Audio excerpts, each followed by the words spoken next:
Right, hey everyone, I'm Klloo. So, it's been a minute since we've done anything combo shenanigan-wise. So, here we are on Talishare with Marlynn, right? Who better to start looking into?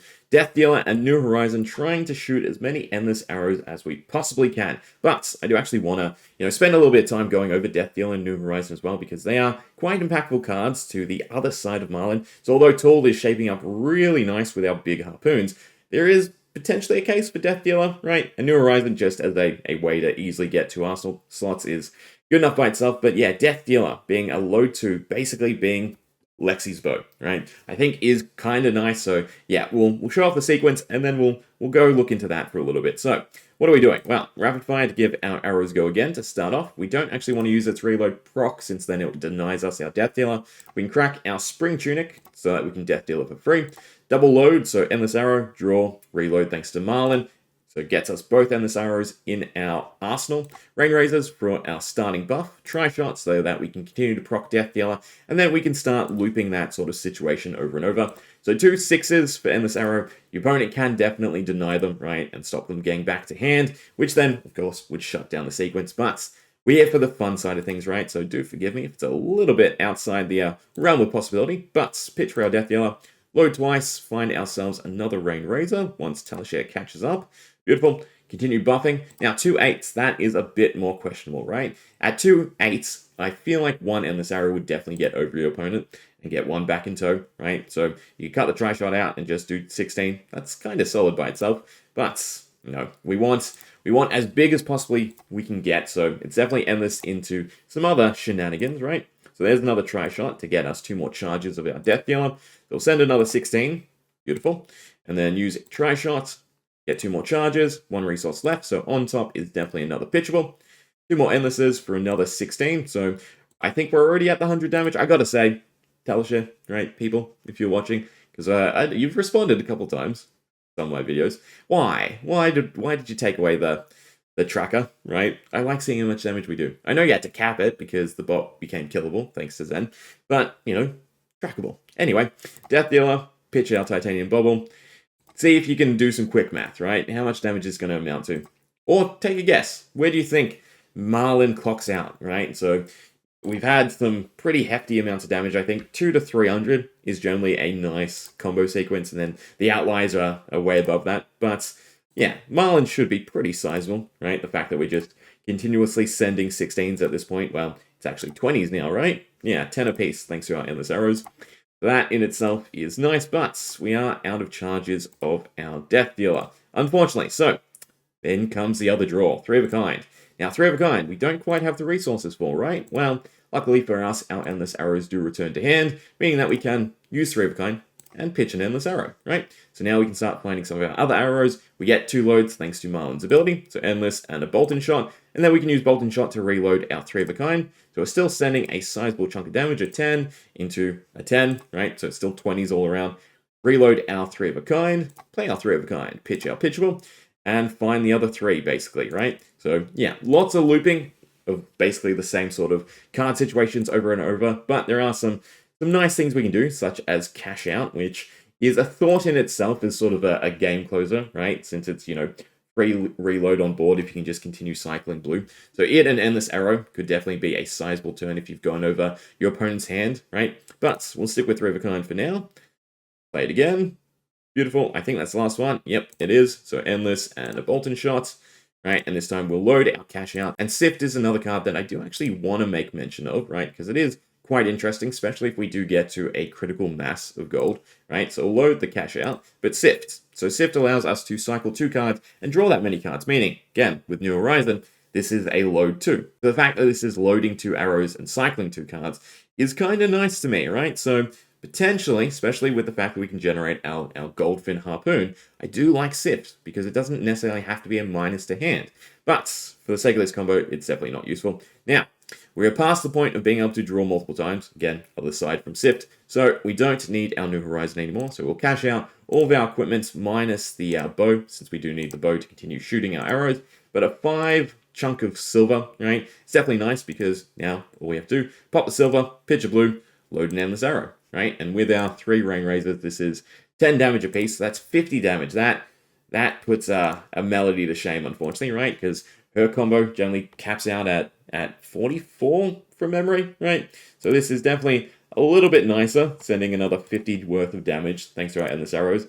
But it doesn't end there. We've got one cheeky little extra finale bit to go with it, right? Once I do burn through the silver, so bear with me. The second down, the last 20 bit of damage, and then I have to make sure I don't get this wrong, because the last one we want to load is actually going to be the Pathing Helix. Yeah, so what we want to do is go Pathing Helix. That allows us to load one more card, pick the Seduce Secrets. Seduce Secrets, since we're playing it from Arsenal, should draw a card, right? We can target either opponent, might as well, although their hand's probably gone. So yeah, instant reload, kind of like it as well, right? In the sake of Marlynn, the fact that it's drawing, so it's a little bit better than reload.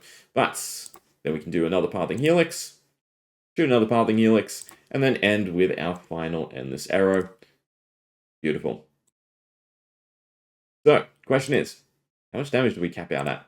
Let's see. We ended up doing 246, so, didn't quite crack 300, but yeah, that's still a sizable sequence, right? How many? 39 cards overall. Crazy. Anyway, let's see what we can sort of do with the go again arrows, because taking the rainbow is nice. Definitely lowers the damage, unfortunately, but potentially there could be something to it. So, two things. This is definitely a mock deck, right? And it is not finely tuned. I've basically just taken all the go again arrows and then some filler pieces that I think match up nice and nicely, right? So the main idea, obviously, New Horizon and Death Dealer getting us our 2 arrows a turn. So you want to find one arrow that's decent and then one arrow that has go again, which unfortunately we don't have a single one, right? But who knows, we might draw it. And then if you end your turn with a card in the arsenal, you can use that to kickstart your following turn if you maintain it, right? Your opponent doesn't disrupt it. Sink it away with Trench, use the resource on our Death Dealer to get our 2 arsenal slots back. So Death Dealer, and we get rid of a Mobilizing Shot since I can play the other 2 cards. So our first arrow is a Mobilizing Shot, and then Falcon Wing. So we did actually hit a go again, right, off the top. So this is not rigged. I haven't stacked the deck. This is just how often we can pull off decent turns. So we have aim counter for +1 or aim counter for when this hits more than 1, can't play, right? Said that backwards, but you get the gist. So Prismatic Leyline doesn't actually do much here, so I think I'd rather Arsenal it, but we will point the tip for the sake of playing it, right? Neither of these are 1 cost, no, beautiful. And I think I would just take the straight damage, right? So, now, going through all that for a 5 into a 4. Although, you know, maybe I'm wrong, taking the actual immobilizing effect on a mobilizing shot could make it worth it, right? So 9 with a little bit of penalty. Doesn't quite beat just big arrows, right? Because you can easily pump them to around that damage, and then it's doing not only the arrows effect, and again, the harpoons with Go Fish are looking very nice in forcing your opponent to discard, especially if you pump them with your cannon, right? So I think, yeah, I don't think you've got enough damage to actually make this worthwhile, right? Again, it's sort of trying to get past 2 arrows is where things would become a bit more critical. We do have a few buffs. We don't have a go again, although in this hand, which is a bit rough. But again, sink it, get a resource through our Trench. Death Dealer, right? Which one would we want to load most? Well, it has to be probably Stone Rain, since we get something with aim counter. Nope, so we don't have go again. Question is, do I want to just pump, right, with the Rain Razors? I think holding the Rain Razors is probably what you'd rather. But, yeah, this obviously is a dead turn in a sense, because, you know, we're doing 9. Right, just 9, which again is feasible, but generally speaking, when you're throwing out, you know, somewhere between a 7 and say 11, depending on how much you actually pump it, you then also have the secondary effect with it of doing something to your opponent, right? That slows down their following turn. So, yeah, this is definitely below the bar currently, but you know, we might see a decent amount of support come high seas for not just big, since, you know, for the limited, right, we have Red Spine Manta being your aggro bow, and then your big harpoon cannon, right, at 4 cost being your big deck if you get enough blues. So they might, hopefully, get another string of go again arrows, right, in which case you've got 4 sets of reds you could take, Bolton Shots. They need the buff for the go again. You know what, I have basically the cards that I'm currently looking at for this. So why don't we actually swap over to FABTCG and take a look, right? Right, so Sick'em Shot is one of them, right, 1 cost for go again, so that's not too bad. Right, 1 for 4 go again. So fair stats. Falcon Wing, right, is 0 for 3 go again. So that's nice and easy to string in there, right? Whether or not an extra 3 with something big is worthwhile, because that's the other thing. I've taken pretty easy cards to throw out, right, rather than big stuff. So Mobilizing Shot, 0 costs, rather than 1 cost Remorseless, or even the 2 cost stuff that we're getting now, right? So being able to throw a 3 or 4 into a 6, yeah, a bit more sizable, especially then if your opponent is knowledgeable of Ranger and they go, well, I can't block out the minor one, I have to take the chip damage because I have to block out the big arrow, right? Something like that. But then Bolt and Shot needs that buff to give it go again. Again, not a hard ask, but not an easy ask at the same time, right?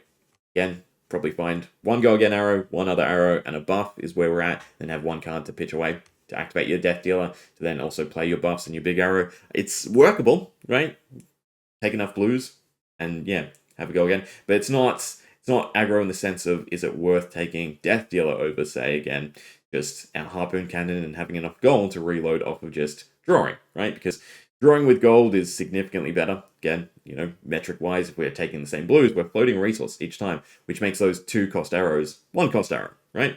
So, yeah, it's definitely something I'd like to look into, but New Horizon by itself, right? Again, it's just a question of how much gold.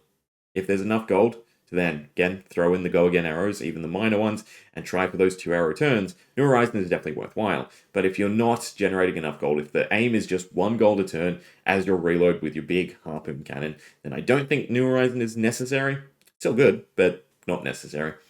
Anyway, we'll leave it. Hope you enjoyed. You know what you think, right? Where you landing with Marlynn? Do you wanna have fun with Death Dealer until Azalea goes? Well, I think everyone's just going to jump off Azalea and just have fun with Marlynn anyway, so Death Dealer's probably still around for a while, right? Unless there's some real just gas arrows that are, not pirate, right? That Azalea can really go nuts with. But, yeah, hope you enjoyed.